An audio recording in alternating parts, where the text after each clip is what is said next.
কালি যে শিকাইছিলো এইকেইটা মনত আছে? কি শিকাইছিলো কালি? সংখ্যা কেনেকৈ চিনিব পাৰি এইটো শিকাইছিলো। সংখ্যাৰ স্থান একক আৰু দশক। এককৰ স্থানত সংখ্যাৰ মান কিমান হয় আৰু দশকৰ স্থানত সংখ্যাৰ মান কত হয়, কিমান হয়, এইটো বুজাইছিলো। এতিয়া ক'ব পাৰিবা নে নাই?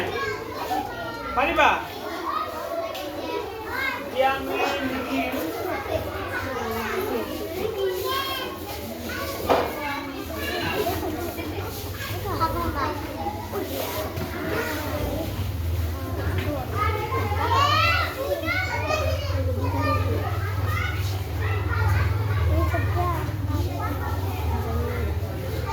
এইটো কি লিখিছো? দশক।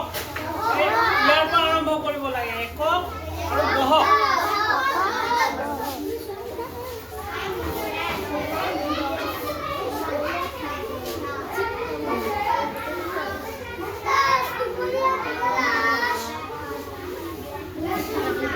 এককৰ স্থানত আমাৰ কি আছে? 6। এককৰ স্থানত 6 আছে মানে কিমান?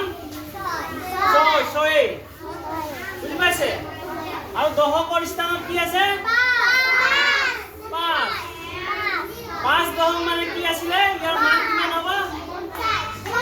ইয়াৰ মান হ'ব 5 দশক মানে 50। এতিয়া এইটো হ'ব কি? 50।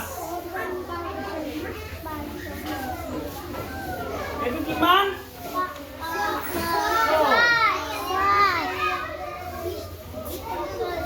এইটো এতিয়া আমাৰ এই সংখ্যাটো কি হ'ব আমাৰ? দুইটা একেলগে সংখ্যাটো কি হ'ব?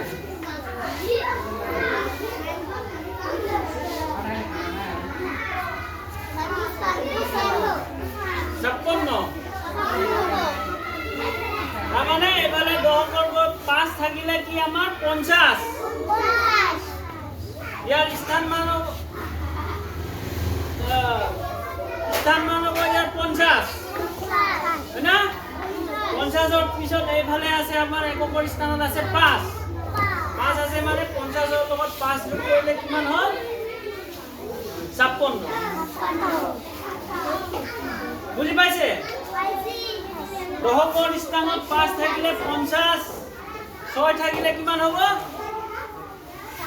60 মানে 60।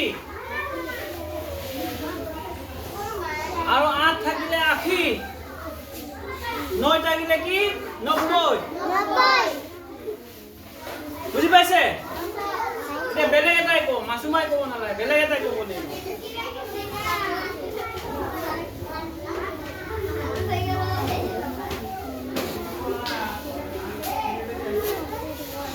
এককৰ ঘৰত কিমান আছে আমাৰ? একক কোনটো আছিলে? এই বাহুপালৰটো একক। 5 চিনে না? 5 ভুল কৰিছে। আৰু দশকৰ ঘৰত কিমান আছে? 9 দশকৰ স্থান মান কত হ'ব? 90। দশকৰ ঘৰত আছে 9 মানে কি হ'ব? 9ৰ স্থান মান 90। আৰু এককত 5 তাৰমানে 90 যোগ 5। এতিয়া এই সংখ্যাটো কি হ'ব আমাৰ? 90 করে আমি 5 গণি দিলে হৈ যায়, হয় না নহয়? এতিয়া এবাৰ কোৱা ফাতেমা, কোৱা ফাতেমা।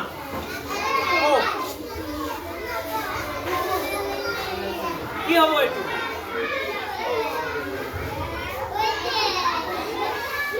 পাৰিবানে নাই? কোৱা পাৰিবানে নাই? পারবা কি না?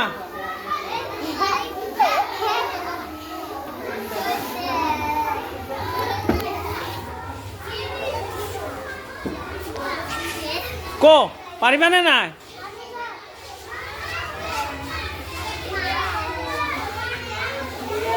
কোনে ক'বা হাত দাং কোনে ক'ব মোতালিব ক কি কি ভালো কৰি ক 95 গুড